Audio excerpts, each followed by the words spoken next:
thank you very much. It's an honor to have the President of Ukraine with us. We've had a lot of good discussions, a lot of good talks, and I think progress is being made, very, very substantial progress in many ways. We had a good meeting, as you know, just a short while ago with the President of Russia, and I think there's a possibility that something could come out of it, and today's meeting is very important. We have, I guess, the seven very powerful leaders from Europe, and we're going to be meeting with them right after this meeting, and thank you very much for being here. Thank you so much, Mr. President. If I can, first of all, thank you Please. for invitation, and thank you very much for your efforts, personal efforts to stop killings and stop this war. Thank you. And using this opportunity, many thanks to your wife, First Lady of the United States. She sent a letter to Putin about our children, adopted children, and my wife, First Lady of Ukraine. She gave the letter. It's not to you, to your wife. Oh, I want it. Yeah. So we're saying this sensitive topic, yes, please. And thanks to our partners, and that you supported this format, that after our meeting we can have leaders who are around us, UK and France, Germany, Italy, Finland, EU, NATO, I mean all partners around Ukraine supporting us. Thanks them, and thank you very much for invitation. Thank you very much for being here. President Trump. Do you think it's fair? Yes, Peter, go ahead. Thank you, President Trump. So, President Zelensky, you say in a post on X today, Russia must end this war, which it itself started. President Trump, you say President Zelensky of Ukraine can end the war with Russia almost immediately if he wants to. Which is it? Yeah, I think that's true. I think we're going to have a meeting. I think if everything works out well today, we'll have a trilat. And I think there will be a reasonable chance of ending the war when we do that. And is this the end of the road for American support for Ukraine? Is today's meeting deal or no deal? I can never say that. It's never the end of the road. People are being killed, and we want to stop that. So I would not say it's the end of the road. No, I think we have a good chance of doing it. It's been almost 4 years now that a lot of people were killed last week. A lot of people last week. I mean, millions of people killed, but a lot of people last week for whatever reason. A big number, a lot of soldiers, on both sides. And I know the president, I know myself, and I believe Vladimir Putin wants to see it ended. And as you met with Putin on Friday, today you've got President Zelensky here. As you listen to Russia and Ukraine, which side has the better cards? Right Well, I don't want to say that. I'm just here to be. Look, this isn't my war. This is Joe Biden's war. He's the one that had a lot to do with this happening, and we want to get it ended. And we want it to end good for everybody. We want it to end good. The people of Ukraine have suffered incredibly. President Zelensky, are you prepared to keep sending Ukrainian troops to their deaths for another couple years, or are you going to agree to redraw the maps? Thank you for your question. So, first of all, we live under each day attacks. You know that today have been a lot of attacks and a lot of wounded people, and the child was dead, small bomb, 1 year and a half. So we need to stop this war, to stop Russia, and we need support American and European partners, and we will do our best for this. So, and I think we show that we are strong people, and we supported the idea of the United States, personally of President Trump, to stop this war, to make a diplomatic way of finishing this war, and we are ready for trilateral, as President said. This is a good signal about trilateral. I think this is very good. Thank you. Mr. President,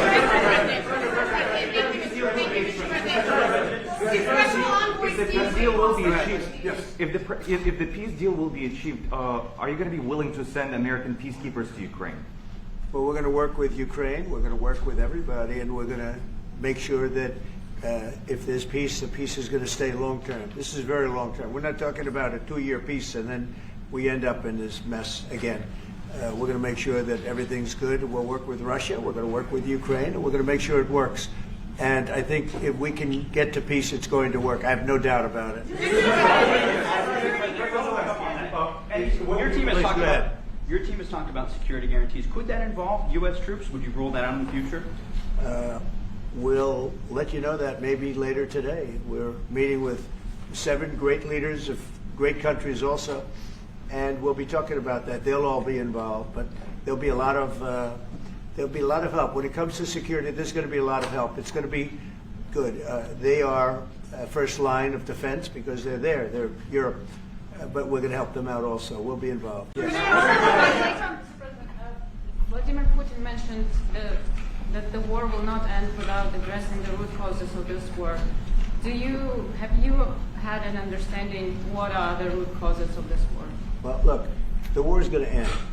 When it ends, I can't tell you, but the war is going to end, and this gentleman wants it to end, and Vladimir Putin wants it to end. I think the whole world is tired of it, and we're going to get it ended. It was, I've done 6 wars. I've ended 6 wars, and I thought this maybe would be the easiest one, and it's not the easiest one. It's a tough one. A lot of reasons for it, and they'll be talking about it for a long time. But they'll be talking about the others. Look, India, Pakistan. We're talking about the big places. When you look at, you just take a look at some of these wars. You go to Africa and take a look at that. Rwanda and the Congo, Republic of the Congo. That's been going on for 31 years. And so we've done a total of 6, and we really have 6, not including the fact that we obliterated, and it turned out to be a total obliteration, the nuclear, as you said, the future nuclear capability of Iran. And this one, I think we're going to get solved also. I feel confident we're going to get it solved. Like guarantees or like the special envoy put forward. Thanks, Mr. President. Can you tell us about your conversations with European leaders and what they need to see to support an end to the war? Yeah, well, we're going to be meeting with a great representative group and 7 very powerful, very big countries and great people, all friends of mine and friends of yours. And we're going to have some suggestions made. They want to see peace. They would like to see peace. Go ahead, please. In the red. President Trump, do you think it's fair for Ukraine and for Russia to achieve a lasting and durable peace if Ukraine cedes its territories that Russia hasn't yet conquered? Do you think it's a fair peace for Ukraine? We're going to have a lasting peace. Just to answer the first part of your question, we're going to have a lasting peace. I hope it's going to be immediately. I hope it doesn't have to go on. And I think people of the whole world is going to be very happy when that's announced. Yeah, please. Mr. President, you posted on social media, Mr. President, a very touching letter from the First Lady, and the letter was hand-delivered to President Putin, and it calls for an end to the war, essentially, because of the children and the children's future. Why did the First Lady feel that letter was necessary? Was it because she believes that Mr. Putin is the aggressor in the war? Is a similar letter being hand-delivered to President Zelenskyy? So the First Lady felt very strongly. She's watched the same thing that you watch and that I watch. I see things that you don't get to see, and it's horrible. But when she's got a great love of children, she has a wonderful son that she loves, probably more than anybody, including me. I hate to say it, but she loves her son. She loves children. And she hates to see something like this happening, and that goes for other wars too. I mean, she sees the heartbreak, the parents, the funerals that you see on television. Always funerals. We want to see something other than funerals. No, she felt it was a beautiful letter. It was very well received by him, and she did ask me to say, she would love to see this end. She would love to see it end, and she says it very openly, very proudly, and with great sorrow because so many people have been killed. Last week, Brian, go ahead, brother. Yes, sir. I've got a question for each of you. First of all, Mr. President Zelensky, you look fabulous in that suit. I said the same thing. Yeah, you look good. I said the same thing. Yeah. Isn't that nice? That's the one that attacked you last time. See, now he's. I remember that. I love it. You look wonderful. No, my first question for you, But President you Zelensky. are in the same suit. You see, I changed. You are not. Maybe yours is much better. please. Real quickly, upon peace, God willing we get peace, are you open to holding an election in your country? Yes, of course. We are open for election, yes. We have to do safety circumstances. And a little bit, we need to work in the parliament, because during the war you can't have elections, but we can do security. We need, maybe, how to say, we need a truth, yes, everywhere, in the battlefield, in the sky, in the sea, yeah, to make possible for people to do democratic, open, legal elections. So you say we're ready. during the war you can't have elections. So let me just say 3.5 years from now. So you mean if we happen to be in a war with somebody, no more elections? Oh, that's good. I wonder what the fake. You like news this is. idea? No. No. Speaking of news, I got a question for you. This sounds insane for me even to ask this, but do you think the American media really doesn't even want a peace deal because they've seen they've been so critical of you every step of the way as you lead the charge for peace?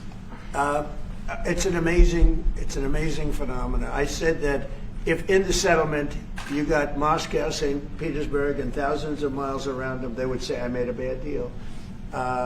The level of hatred and animosity is incredible. Not with all. I mean, we have great people up here. We also have terrible people up there that I think are told what to say. But, you know, in solving all of these wars, they don't even write about it. You know, I saw major wars. I saw wars that have been going on for 31, 35, and 37, and a couple of quicker ones. One that was going to go into a full-blown deal very quickly. You know what the one I'm talking about. It was a big one. But they don't even write about that. No matter what I do, no matter what, and you know, this is not anything to do with you. It's probably to your advantage in a certain way. But no matter what I do, no matter what deal I make, from my standpoint, you'll come out good. Maybe President Putin will come out good. But they'll say, Trump was absolutely horrible. It's just that, and I've lived with that for a long time. I've lived with it since just before the first election. I used to get great publicity. Now I get the worst publicity anyone's ever gotten in office, but I won in a landslide, so that people understand. They're the only ones that count, ultimately. But I've also had great reporters. I've had journalists that are very good. But it's very sad when you do the right thing. As an example, they said, because of the fact that Vladimir Putin came to American soil, this was a tremendous defeat for Donald Trump. No, it was really wonderful that he did it. It was a hard thing for him to do, to be honest with you. It was the opposite of what they said, but they said it. Now, if he didn't come, they'd say that was also bad for Trump. You know, there's no way. And there's just a great dishonesty of the press, and I think that's why it's lost its credibility. You know, its credibility is at an all-time low. We have a thing going on right now in D.C. We went from the most unsafe place anywhere to a place that now friends are calling me up, Democrats are calling me up, and they're saying, sir, I want to thank you. My wife and I went out to dinner last night for the first time in 4 years, and Washington, D.C. is safe, and you did that in 4 days.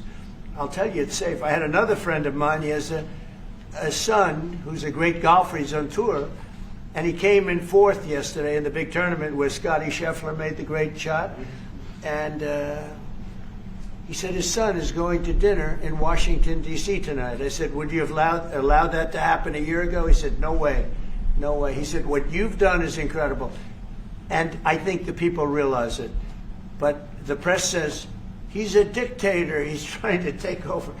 No, all I want is security for our people. But people that haven't gone out to dinner in Washington, D.C. in 2 years are going out to dinner. And the restaurants the last 2 days were busier than they've been in a long time. Thank you for that. I walked around yesterday with MTG. If you can walk around with D.C. with MTG and not be attacked, the city is safe. Yes. Thank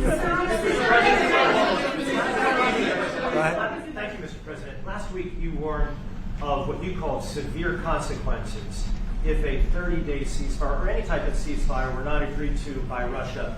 Will there be severe consequences? Does that change because of I don't the think you need a president? ceasefire. You know, if you look at the 6 deals that I settled this year, they were all at war. I didn't do any ceasefires.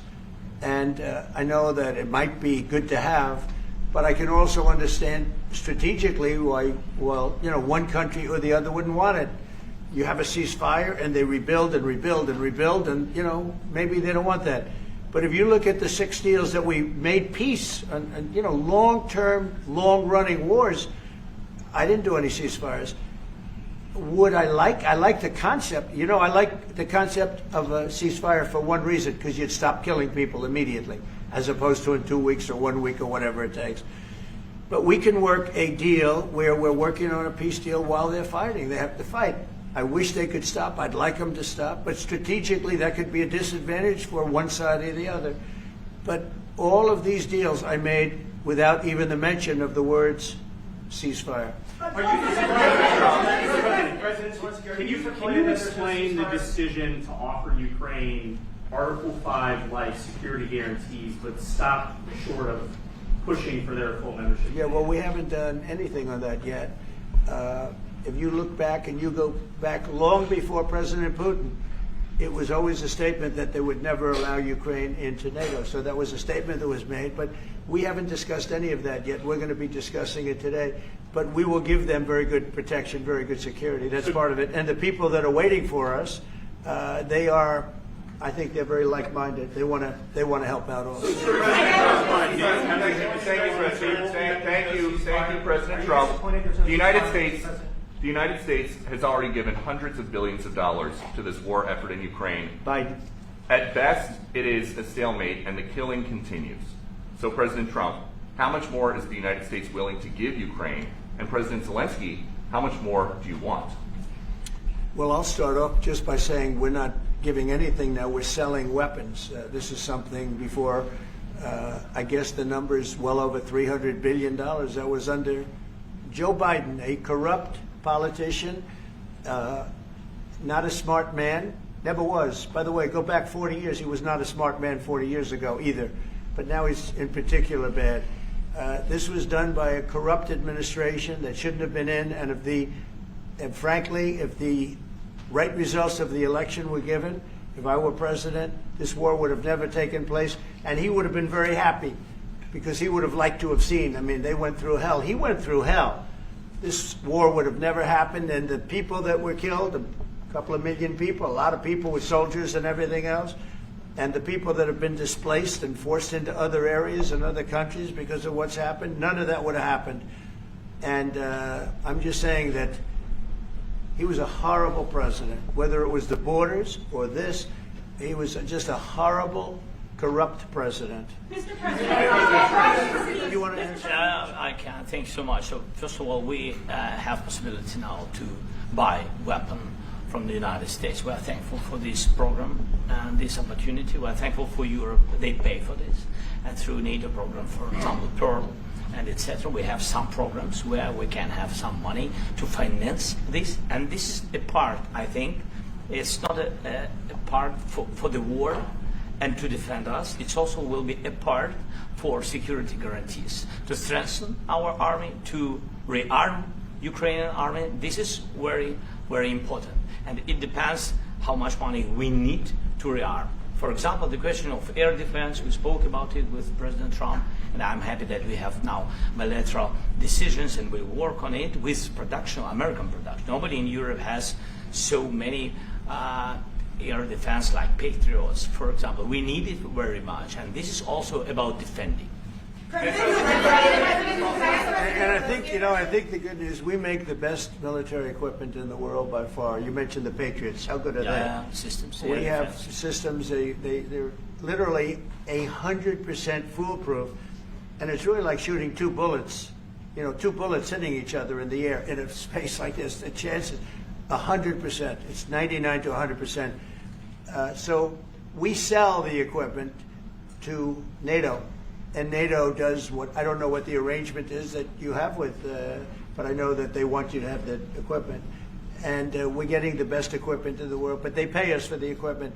Under Biden, it was just crazy what was going on. I believe the number is over 300. I think it could be $350 billion worth of equipment and money and everything else. And we've made more progress in settling this war in the last 2 months than they made in 4 years. This should have been settled a long time ago, but it should have never happened. Yeah, please. You pushed out on social media. All right, Brian, go first. You pushed out on social media about doing away with mail-in ballots and potentially electronic voting machines. Can you explain on that? How? Well, I will. That's a very off-topic, just really quickly. Mail-in ballots are corrupt. Mail-in ballots, you can never have a real democracy with mail-in ballots. And we, as a Republican Party, are going to do everything possible that we get rid of mail-in ballots. We're going to start with an executive order that's being written right now by the best lawyers in the country to end mail-in ballots because they're corrupt. And you know that we're the only country in the world, I believe, I may be wrong, but just about the only country in the world that uses them because of what's happened. Massive fraud all over the place. The other thing we want change are the machines. For all of the money they spend, it's approximately 10 times more expensive than paper ballots. And paper ballots are very sophisticated with the watermark paper and everything else. We would get secure elections. We'd get much faster results. The machines, I mean, they say we're going to have the results in 2 weeks. With paper ballots, you have the results that night. Most people, many countries use paper ballots. It's the most secure form. So between paper ballots, very, very important, paper ballots, and I think maybe even more important, the mail-in voting. We're going to end mail-in voting. It's a fraud. If you have mail-in vote, even Jimmy Carter with this commission, they set it up. He said the one thing about mail-in voting, you will never have an honest election if you have mail-in. And it's time that the Republicans get tough and stop it because the Democrats want it. It's the only way they can get elected. Because with men and women's sports and with transgender for everybody and open borders and all of the horrible things, and now the new thing is they love crime. They're fighting me on the fact that I've made Washington, D.C. safe. We're not going to get mugged, beaten up, or killed like all the people you've been watching get so badly hurt. I'm glad, I hate to take your time on this, but I'm glad you asked me that question. We're going to stop mail-in ballots because it's corrupt. You know, when you go to a voting booth and you do it the right way and you go to a state that runs it properly, you go in, they even ask me, they asked me for my license plate, for identity. I said, I don't know if I have it. He said, sir, you have to have it. I was very impressed, actually. But it's very hard to cheat with mail-in voting. As you know what happens in California, it's so corrupt, where some people get 5, 6, 7 ballots delivered to them. Now, we got to stop mail-in voting, and the Republicans have to lead the charge. The Democrats want it because they have horrible policy. If you have mail-in voting, you're not going to have many Democrats get elected. That's bigger than anything having to do with redistricting, believe me. And the Republicans have to get smart. We're not going to have a country. I said for a long time at rallies, you need borders and you need free and fair elections. Those two things. Otherwise, you don't have. We have strong borders now. In 90 days, Mr. President, we didn't have 0, in 3 months. Not one person came in illegally into our country. In fact, even I find that hard to believe, but it's run by a little bit of a liberal group that put out the numbers, so I guess it's, but 0, 0, and 0. You go back a year ago, 2 years ago, 3 millions of people poured into our country. It was terrible. Thank you very much.